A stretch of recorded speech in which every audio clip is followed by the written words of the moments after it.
Bismillahirrahmanirrahim. Pembahagian ghanimah Hunain. Seperti kita baca minggu lepas, perang Hunain ini banyak rampasan perang ghanimah. Beratus-ratus ribu binatang ternakan, unta, kambing, dan barang-barang yang lain. Ghanimah ada hukum dalam Quran.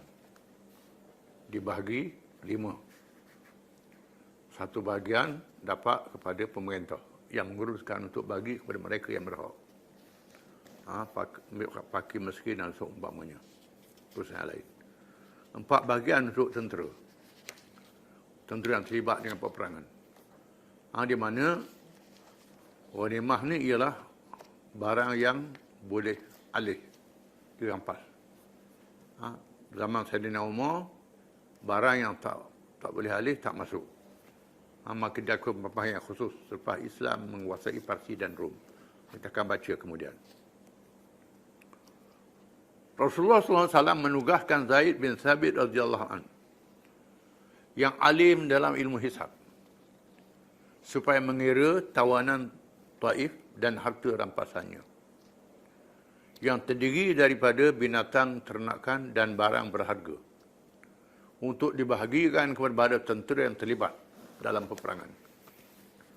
Setelah mencabut khumusnya 1/5 yang dikhususkan kepada Rasulullah SAW oleh Nas Al-Quran.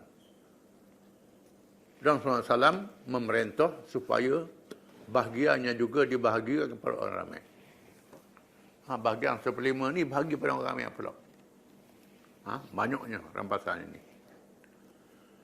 Pembahagian dilakukan dengan penuh adil dan mengandungi uslub pendekatan untuk menarik mereka yang masih lemah imannya supaya menjadi kuat, golongan mu'allaf. Mengajak yang masih kafir supaya masuk Islam. Yang kafir diberi juga, dipuluk masuk Islam. Dan kafir yang sangat jahat permusuhannya terhadap Islam supaya hilang sikap permusuhannya. Adapun kafir yang sangat jahat, bila beri hadiah, tak jahat. Kurang jahat dia. Atau oleh terasa malu melihat budi yang baik dan akhlak yang mulia, yang sangat luar biasa bagi mereka. Bila Nabi bagi pada orang yang lawan, dia berasa pelik. Lama kening, kalau lawan ni biasa bunuh, ni nak beri hadiah. Ini rasa pelik. Menjinakkan hati mereka. Mereka terdiri dari kalangan pemimpin yang sangat berpengaruh di tempat masing-masing. Yang diberi ini ialah pemimpin yang berpengaruh. Orang yang kuat pengaruh dia. Abu Sufyan bin Harb, pemimpin Mekah yang baru masuk Islam. Diberi 40 uqiyah perak. Uqiyah perak. Dan 100 ekor unta. 100 ekor unta diberi. Ekor ni bukan makan dia seorang. Puak-puak dia lah. Dia pera dan ternak. Begitu juga pada anak-anaknya Yazid dan Muawiyah. Muawiyah yang baru masuk Islam. Dia beri 100 ekor belaka. Hakim bin Hizam, dia beri 100 ekor unta. Hakim Hizam, pemimpin Mekah, dia beri 100 ekor unta. Dia meminta 100 lagi, minta 100 lagi. Beri 100 kat padang, minta 100 lagi. Lalu dia beri kepadanya, dia tambah daripada. Nabi pun nak 100, ambil. Nanti banyak hadiah ni. Safwan bin Umayyah bersama Rasulullah SAW melihat binatang kambing-kambing ghanimah yang memenuhi lembah-lembah. Tiba-tiba tercengang dengan satu lembah yang diisi dengan unta dan kambing. Tiba-tiba dia dikejutkan oleh Rasulullah SAW kepadanya. Adakah lembah ini mengkagumkanmu, wahai Abu Wahab? Nama timbangannya? Jawabnya, ya. Dia tengok, penuh lembah tu dengan kambing unta. Ya, Sallallahu Alaihi Wasallam, semuanya untukmu. Aku beri kamu. Kata Nabi kepada Hakim bin Hizam. Seorang yang berpengaruh. Safwan bin Umayyah. Bila Nabi kata begitu, dia menjawab, asyhadu annaka Rasulullah. Masuk Islam selalu. Ma tabat bihada nafsu ahadin illa Nabi. Aku menyaksikan dengan yakin bahawa engkau adalah sebenarnya Rasulullah. Tidak baik hati seperti ini malaikat oleh seorang Nabi, kata dia. Ini Nabi ni, bukan sebagai orang kalau buat macam ni. Dia masuk Islam. Senembah tu bukan untuk dia seorang. Ada pengikut-pengikut dia, di bawah pengaruh dia. Kerana orang Arab, padang pasir ni bukan petanang, dia ternak binatang. Dia benar kata. Menurut riwayat Al-Bukhari dan Muslim, bahawa Safwan menegaskan, ia memberi ghanimah Hunain kepadaku ketika ia adalah orang paling aku marahi lagi benci. Sehingga ia menjadi orang paling aku kasihi, kata dia. Asalnya tak adalah aku pada benci. Bila buat begini aku sayang dia. Kata Islam. Safwan ambil umatnya. Safwan umatnya. Menurut riwayat Muslim, bahawa Rasulullah SAW memberi pada Safwan 100 ekor unta, kemudian 100 lagi, dan 100 lagi. Dia beri pada Al-Haris bin Kildah 100 ekor unta. Dia beri juga kepada setiap orang pemimpin Quraisy 100 ekor unta. Dia beri kepada Aqra' bin Habis 100 ekor unta. Ini pemimpin Badui mereka ni.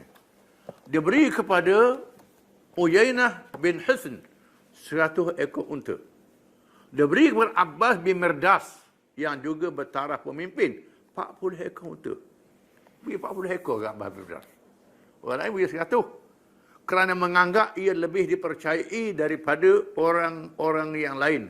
Kerana akhlaknya yang mulia. Dia ni orang baik. Nak beri 40 ekor kau baik. Dan tidak pernah meminum arak di zaman jahiliah. Dia tak pernah minum arak. Beri 40. Tak tahu ni beri banyak. Nabi beri sikit. Tiba-tiba dia bersyair di hadapan Rasulullah SAW. Dengan rangkapan berbunyi. Dia bersyair. Dia penyair. Dia bersyair depan Nabi. Syair dia, cenaka lah. Ataj'alu nahbi wa nahbal abidi baina Uyainata wal Aqra'i. Wa ma kana hisnun wala habisun yafuqani mirdasi fi majma'i. Wa ma kuntu duna amri'in minhum wa man ta'al yawma la yurfa'i. Syair dia, makna dia.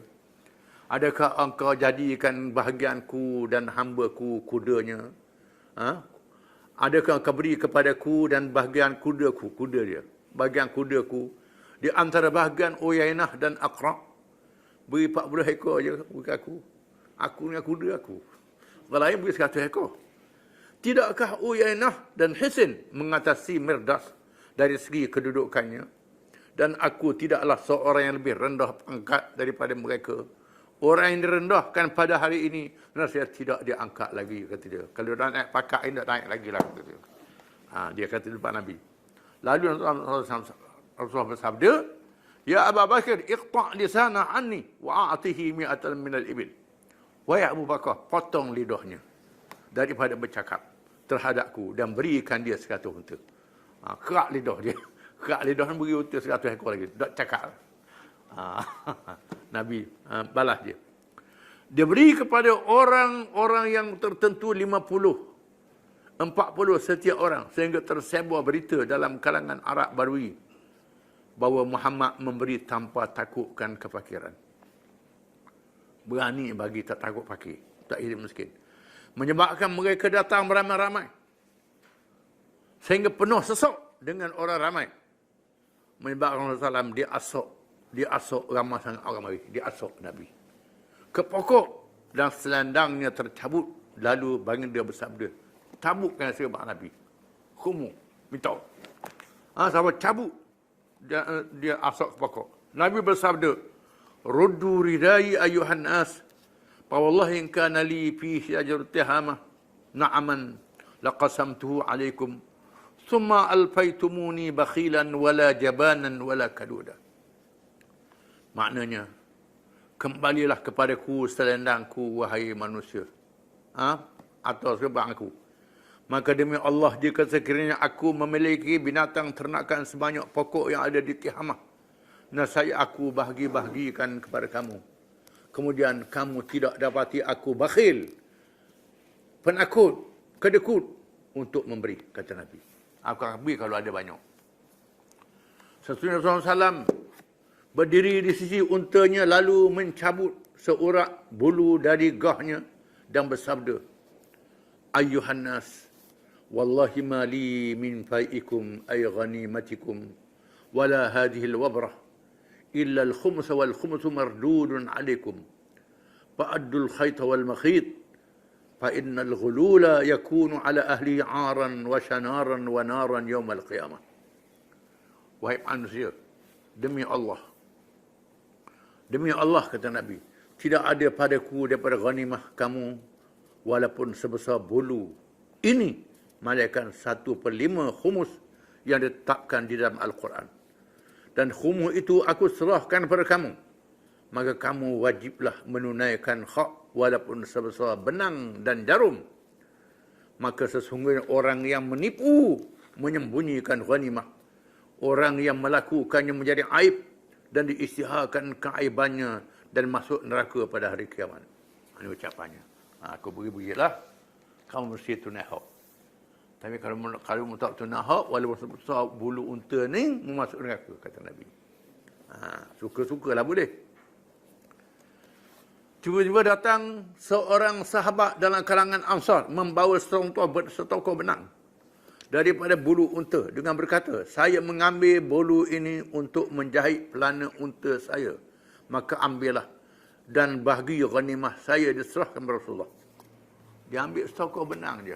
Benang daripada unta. Tali unta. Tali daripada bulu unta. Suruh ke Nabi. Bila dia mahu ucapan ni. Suruh ke Nabi. Begitulah hasil takwa yang ada dalam hati orang yang beriman. Sehingga melahirkan sifat warak yang terpuji. Ini sifat warak ni. Kalangan Ansar. Kalangan Ansar. Tadi boleh huta banyak. Tadi mu'alah. Ini Ansar yang sahabat-sahabat Nabi yang masuk Islam awal-awal. Walaupun ambil setokor benang, suruh balik ke Nabi. Di sana terdapat juga orang yang masih tidak berpuas hati, yang lahir dari sifat tamak yang buruk, yang dibisikkan oleh syaitan ke dalam hatinya. Mereka adalah dalam kalangan Arab baru yang disebut di dalam Al-Quran dengan perkataan Al-A'rab yang tidak kuat imannya. Bukan munafik. Mereka bercakap-cakap sesama mereka. Ini pembahagian tidak adil, bukan kerana Allah. Percakapan ini sampai pada pengetahuan Muhammad SAW. Sampai ke Nabi cakap macam ini, sehingga menyebabkan terlalu murka dan bersabda, Man ya'dil idza lam ya'dilillahu wa rasuluh. Rahmatullah ala akhi Musa alaihi salam. Laqad udhiya bi aktsara min hadha fasabara. Kata Nabi, siapakah lagi yang berlaku adil kalau Allah dan Rasulnya tidak berlaku adil? Allah mengurniakan rahmat kepada saudaraku Nabi Musa alaihi salam. Sesungguhnya ia telah dicemuh dengan cara yang lebih dari menyakitkan, lalu dia bersabar. Nabi Musa pun nak kena macam ni, kaum dia mencemahkan Nabi Musa sabar. Aku kena sabar juga lah, kata Nabi. Bagi banyak tu pun tak puas hati lagi. Ni perangai manusia. Tak puas hati kata tak adil. Umar bin Al-Khattab memohon izin untuk memancung leher orang yang mengeluarkan cakap yang jahat itu. Tetapi Rasulullah tidak mengizinkan. Khalid bin Al-Walid juga memohon izin untuk memancung leher orang tersebut. Tetapi Rasulullah tidak mengizinkannya. Nabi tak izin. Khalid Walid nak kat leher. Cakap. Kata Nabi tak adil. Mengikut riwayat yang lain, Nabi kata, tidakkah wahai Rasulullah, mereka ni pelawak beriman. Pelawak. Pelawak beriman. Nabi kata, Tuhan tak suruh aku belah hati dia. Hati dia serah pada Allah Ta'ala. Kebetulan orang ni pula ada tanda sembahyang di dahi. Orang Badui. Tanda sembahyang di dahi. Kerang lahir sembahyang. Kuat ibadat. Tapi cakap itu ke Nabi. Kemudian dia berundur. Nabi tengok. Nabi kata di kalangan puak ni akan zahir di akhir zaman. Yang baca Quran tapi tak masuk dalam hati perut dia. Buat ibadat saja je. Kuat ibadat. Tapi tak percaya pada Quran. Demikianlah peristiwa pembahagian harta ghanimah yang menguji iman dengan harta benda dunia. Ada yang tidak diberi sedikit pun kerana percaya pada imannya. Ada yang tak diberi sedikit pun kerana percaya pada iman. Di antaranya Abu Bakar dan Umar, Ahlul Bait, keluarga Rasulullah SAW yang beriman. anak-anak Nabi. Para muhajirin dan ansar radhiyallahu anhum. Ini bermakna mereka yang diberi banyak kerana imannya lemah. Perlu dikukuhkan dengan pemberian harta. Sehingga dia belajar dan mendekati Islam dan imannya juga menjadi kuat. Memang benar selepas itu mereka menjadi para mujahidin yang gugur syahid dan menegakkan Islam sehingga akhir hayat. Orang yang tak dapat benda ni. Tuhan beri kelebihan pada akhirat. Wallahu alam. Keluhan Ansar.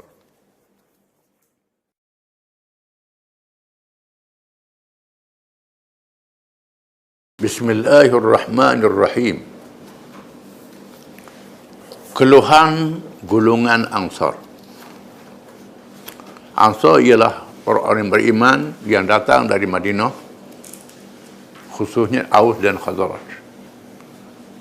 Sahabat Nabi yang disanjung dalam Quran dan hadis Nabi SAW. Mereka yang berbai'ah, berjanji setia dengan Nabi, berwala dengan penuh ikhlas, sanggup mati menegakkan Islam, sanggup lawan siapa saja yang menentang Islam. Ini golongan Ansar. Walaupun keluarga dia sendiri tak beriman, lawan Nabi, dia tetap dengan Nabi. Maka mereka sangat dimuliakan oleh Allah. Namun harta rampasan perang menjadi ujian. Bila banyak harta rampasan perang ni, banyak sumbangan, banyak harta jadi ujian. Pembahagian harta ghanimah, rampasan perang Hunain, menimbulkan keluhan dalam kalangan Ansar. Kerana tiada dalam kalangan mereka yang mendapat habuan ghanimah. Dalam keadaan iman mereka tetap kuat, teguh, kental dan sentiasa bersedia menunaikan janji mereka kepada Rasulullah SAW untuk rebah bangun dan sehidup semati bagi menegakkan Islam. Tetapi jelingan kepada harta menyentuh perasaan hati mereka. Timbul persoalan mengapa diberi dengan banyak kepada orang Mekah yang baru saja masuk Islam.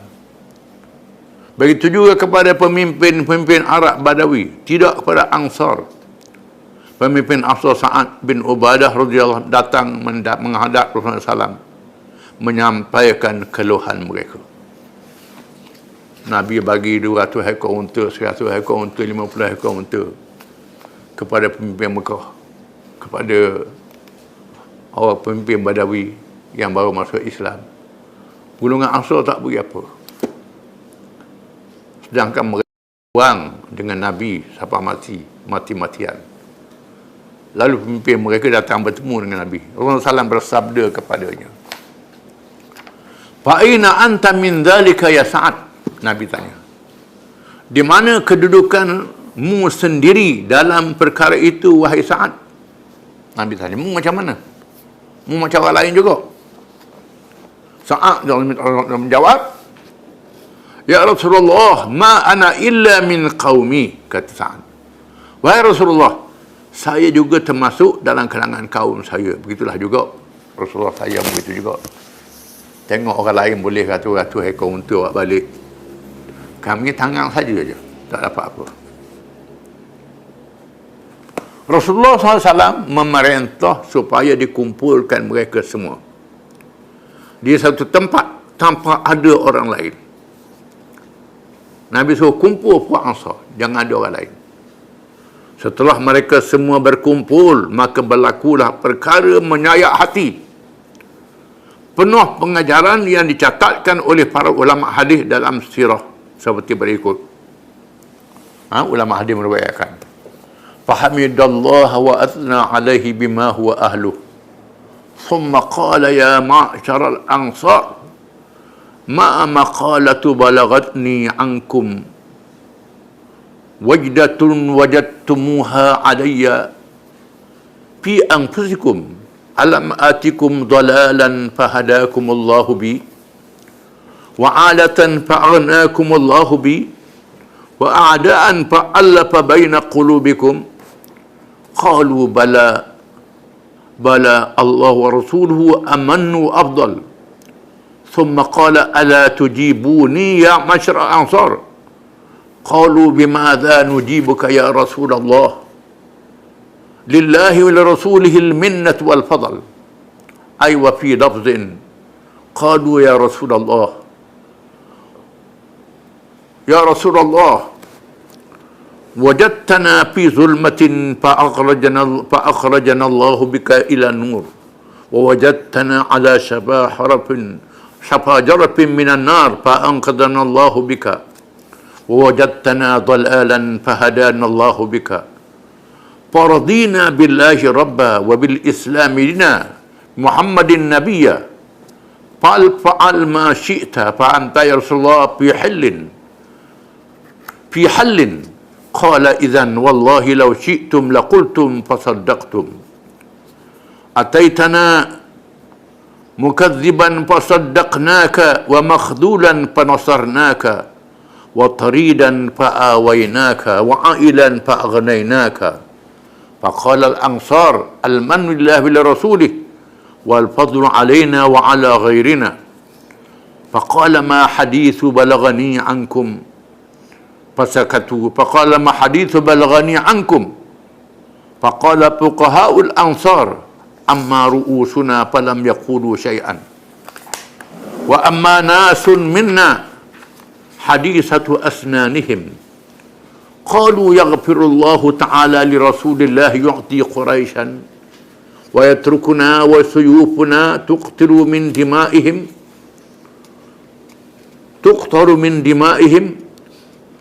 Faqala sallam inni la u'ti rijalan hadithu ahdin bi kufrin ata'allafuhum, wa fi riwayatin inna quraishan hadithu ahdin bi jahiliyatin wa musibah, wa inni aradtu an ujbirahum wa ata'allafahum. Awjadtum ya ma'syaral ansar fi anfusikum fiyya laghaghah allaftu biha qauman liyuslimu ay liyuhsina islamahum wa yuslima ghairuhum tab'an lahum wa wakkaltukum ila islamikum as-sabitu alladhi la yuzalzal ala tardawna ya ma'syaral ansar an yadhhaba an-nasu bisyati wal ba'ir wa tarja'u bi rasulillahi ila rihalikum. Wawalladhi nafsu Muhammadin biyadihi laula al-hijratu lakuntu rajulan minal ansar wa salakal ansaru syu'aban la salaktu sya'bal ansar. Allahumma arhamil ansar wa abna'al ansar. Wa fi lafzin fabakal qawmu hatta akhdallu luhahum wa qalu radina bi rasulillah qisman wa hadda. Thumma sarafa ثم انصرف رسول الله صلى الله عليه وسلم وتفرقوا وقال حب الأنصار آية الإيمان وبغضهم آية النفاق. وقال في الأنصار لا يحبهم إلا مؤمن ولا يبغضهم إلا منافق. من أحبهم أحبه الله ومن أبغضهم أبغضه الله. وقال لهم اللهم أنتم أحب الناس إلي. قالها ثلاثا. daripada Sirah Halabiyah. Maksudnya, setelah memuji dan memuja Allah dengan selayak-layaknya, kemudian bersabda, wahai golongan Ansar, apakah cakap kamu yang sampai kepadaku dan adanya rasa marah yang kamu dapati berada dalam diri kamu terhadapku? Adakah ketika aku datang kamu dalam keadaan sesat lalu Allah memberi hidayah kepada kamu? Dalam keadaan fakir Allah menjadikan kamu kaya. Dalam keadaan berpecah Allah menjinakkan hati-hati kamu. Mereka menjawab, ya Allah dan Rasulnya yang memberi kurnia dan kelebihan. Sesungguhnya Rasulullah SAW bersabda, mengapa kamu tidak memberi jawapan kepadaku, wahai golongan Ansar? Mereka menjawab, dengan apa kami menjawab kepada wahai Rasulullah? Allah dan Rasulnya yang memberi kurnia dan kelebihan. Mengikut satu riwayat yang lain, mereka menambah dengan berkata, wahai Rasulullah, engkau dapati kami dalam keadaan kegelapan sesat. Lalu dengan jazamu Allah mengurniakan cahaya petunjuk kepada kami. dalam keadaan berada di tepi gunung gaung neraka, lalu dengan jasamu Allah menyelamatkan kami. Dalam keadaan sesat, lalu dengan jasamu Allah memberi hidayah kepada kami. Maka kami redha Allah Tuhan kami, Islam agama kami, dan Muhammad Nabi kami. Buatlah yang Rasulullah mahu, kamu bebas melakukan apa sahaja.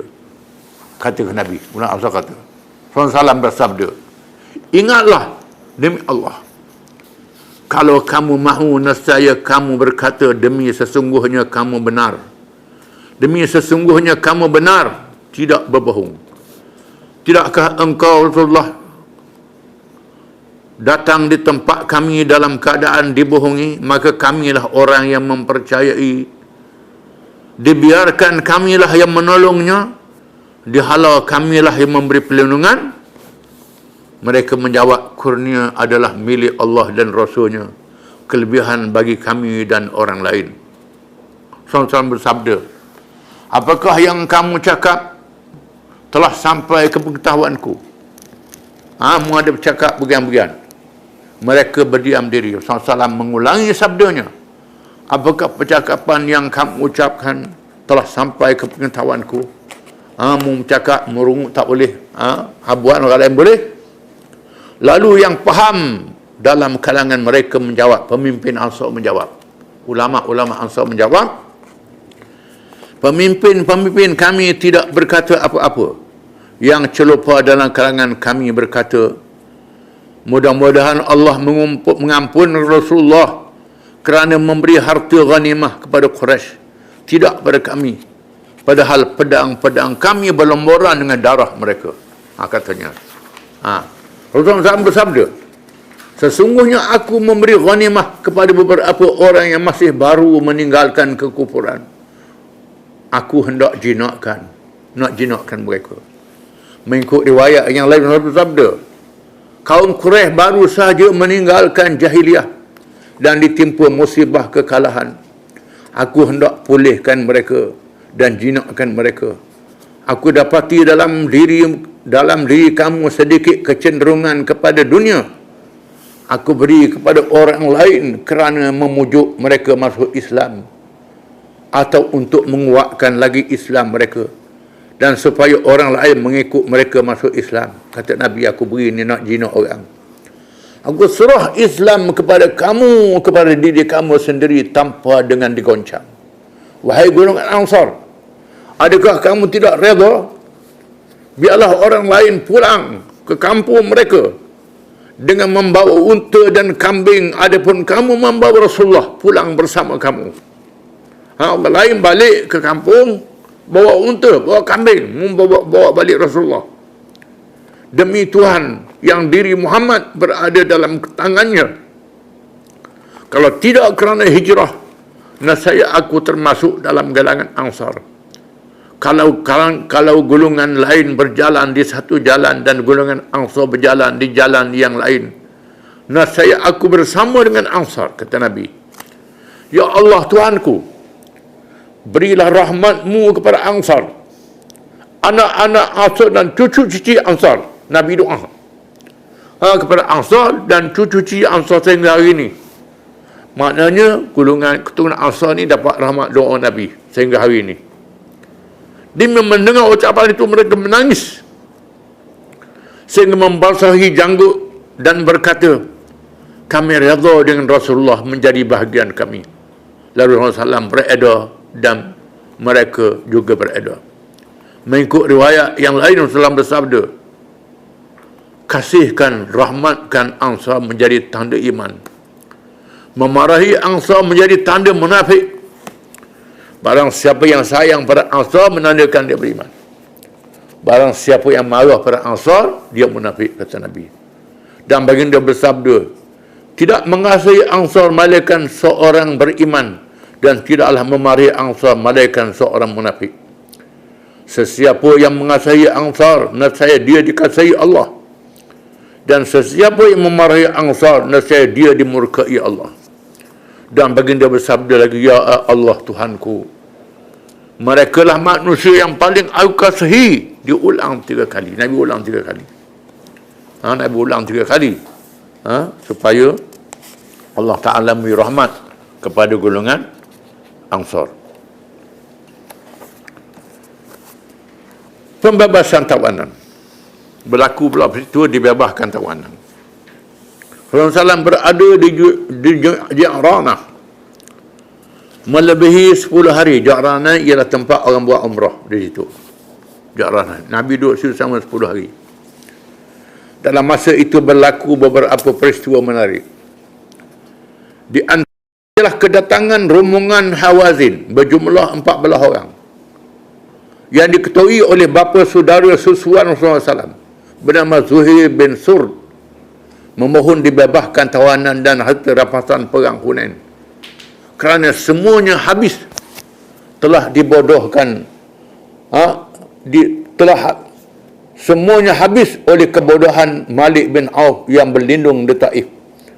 Mereka juga mengisytiharkan Islamnya dengan menyampaikan ucapan yang menyayat hati pendengar, antara lain menegaskan, di mana pemimpin golongan Hawazin, Zuhair bin Surd, dia ni kebetulannya ialah kena bapa saudara susu Nabi, iaitu adik-beradik Halimah Sa'diyah. Dalam kisah maulud Nabi dulu, Nabi menyusun dengan Halimah Sa'diyah. Jadi Zuhair bin Surd ni adik-beradik Halimah Sa'diyah. Jadi pak saudara susu Nabi. Dia menyampaikan ucapan, wahai Rasulullah, kami memohon agar dibebaskan tawanan keluarga perempuan yang pernah engkau menyusunya, di mana mulutmu pernah dipenuhi susunya. Kami adalah orang pandai berterima kasih pada orang yang berbudi. Berilah kemaafan kepada anak-anak kepada yang pernah engkau menyusu dengannya, kerana keampunan itu memberi nama yang masyhur. Dia pujuk Nabi. Kerana dia ambil tawan ni ialah anak beranak susu Nabi. Jawab Rasulullah SAW, in ahabbal hadisi ilayya asdaquh fakhtaru ihda ta'ifatain imma sabyu wa imma mal. Kata Nabi, sesungguhnya percakapan yang paling aku kasih ialah yang paling benar. Maka pilihlah di antara dua perkara, sama ada tawanan atau harta. Kata Nabi, mu nak tawanan dibebaskan ke nak harta? Aku pilih pada kamu. Harta pun ada, tawanan pun ada. Pilih sama ada mu nak harta ghanimah yang aku bagi ataupun tawanan yang aku bebaskan. Kerana harta ghanimah ada hukumnya yang ditetapkan oleh Al-Quran. Mereka menjawab bahawa mereka lebih mengutamakan pembebasan tawanan. Mereka tabuh unta, kambing, nak tawanan dibebaskan. Memang sebenarnya dalam keluarga Hawazin adalah keluarga susuan Rasulullah SAW. Mereka bersama kabilah Thaqif yang berkubur di Taif. Sebahagiannya lari di Taif dalam kubu. Mereka adalah saki-baki kekuatan musyrikin Arab. Rasulullah SAW mengambil langkah memilih tawanan dibebaskan, sebagaimana yang dipilih oleh mereka dan dinyatakan oleh Allah dengan firman-Nya. Disebut dalam Quran, فَإِذَا لَقِيتُمُ الَّذِينَ كَفَرُوا فَضَرْبَ الرِّقَابِ حَتَّى إِذَا أَثْخَنْتُمُوهُمْ فَشُدُّوا الْوَثَاقَ فَإِمَّا مَنًّا بَعْدُ وَإِمَّا فِدَاءً حَتَّى تَضَعَ الْحَرْبُ أَوْزَارَهَا ذَلِكَ وَلَوْ يَشَاءُ اللَّهُ لَانتَصَرَ مِنْهُمْ وَلَكِنْ لِيَبْلُوَ بَعْضَكُمْ بِبَعْضٍ وَالَّذِينَ قُتِلُوا فِي سَبِيلِ اللَّهِ فَلَنْ يُضِلَّ أَعْمَالَهُم. Surah Muhammad ayat 4. Maksudnya, maka apabila kamu bertemu orang kafir di medan perang jihad, maka pancunglah leher-leher mereka, sehingga kamu membunuh mereka dengan banyak, jadi mengalahkan. Maka tawanlah yang hidup, dan ikatlah tawanan itu dengan sekuat-kuatnya. Setelah selesai pertempuran itu, maka terserahlah kepadamu sama ada hendak membebaskan percuma atau membebaskan dengan tebusan, sehingga berakhirnya peperangan. Demikianlah kalau Allah menghendaki nescaya ia membinasakan orang-orang kafir itu tanpa peperangan. Tetapi ia hendak menguji kamu supaya berlawan di antara satu sama lain. Dan orang-orang yang mati syahid pada jalan Allah, maka Allah tidak sekali-kali mensia-siakan amalan mereka. Ayat ini menggalakkan orang Islam berjihad walaupun berperang, menentang musuh-musuh Islam, sama ada menang ataupun mati. Padahal Allah Ta'ala maha berkuasa untuk memberi kemenangan dengan kun fayakun saja. Allah Ta'ala berkuasa. Pasal apa Allah Ta'ala menyusahkan orang Islam sehingga berperang mempertahankan agamanya?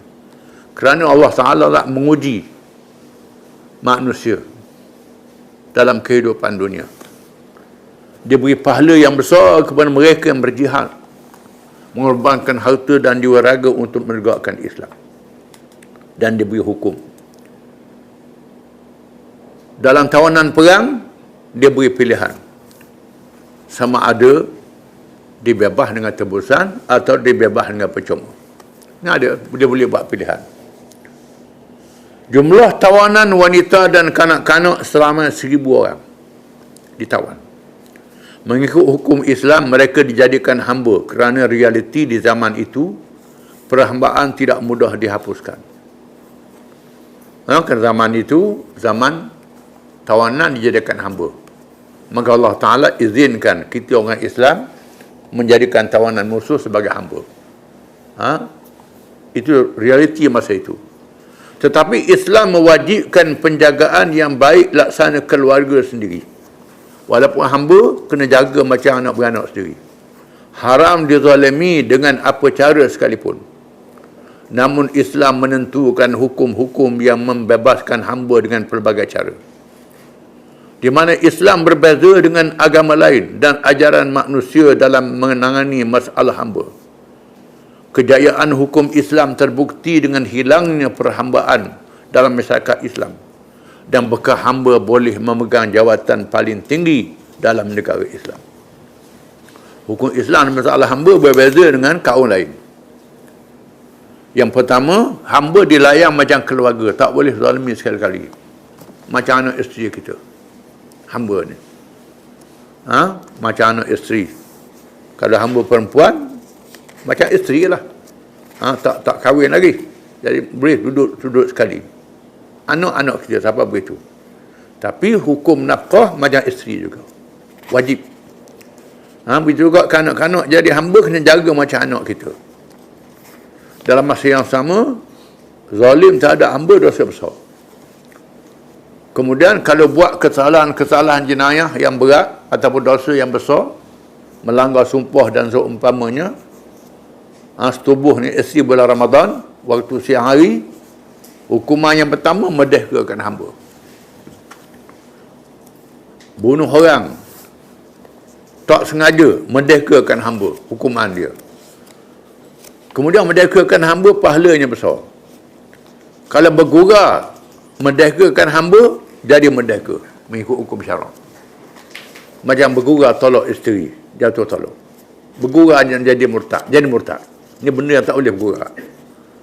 Tak boleh bergurau sekali-kali. Termasuk merdekakan hamba, kalau bergurau pun hukumnya jadi merdeka.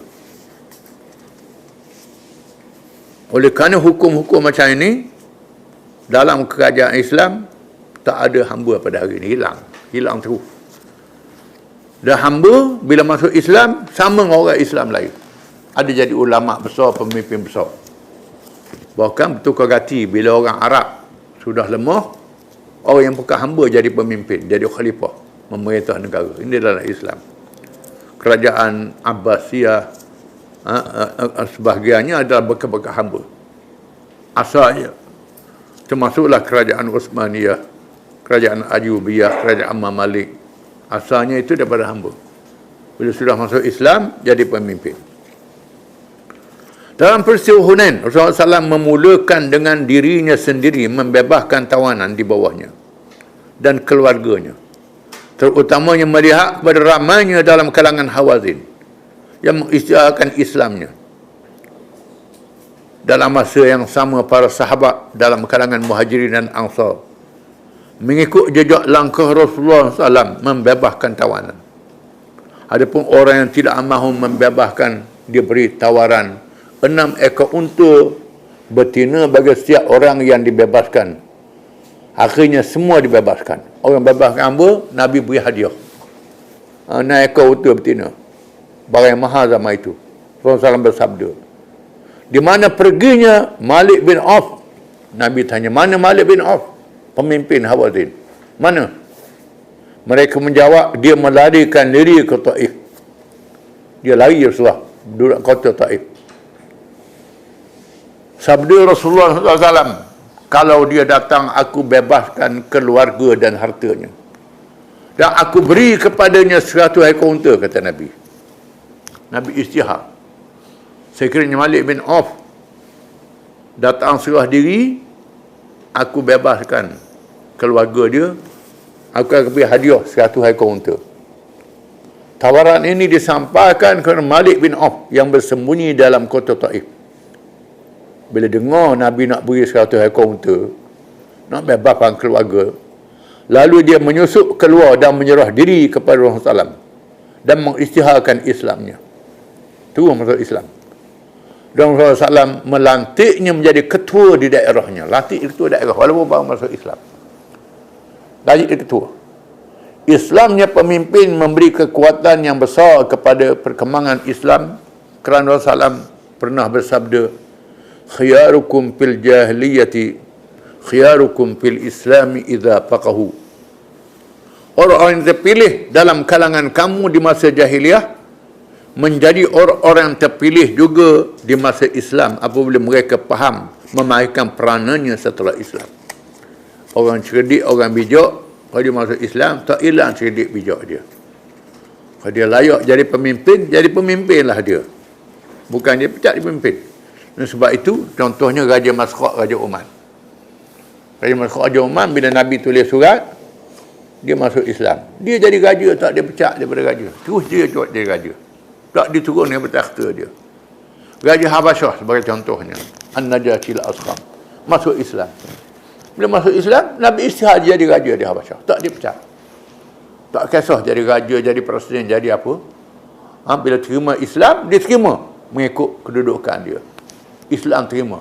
Yang pentingnya masuk Islam dan ikut hukum Islam. Yang pentingnya. Wallahu a'lam.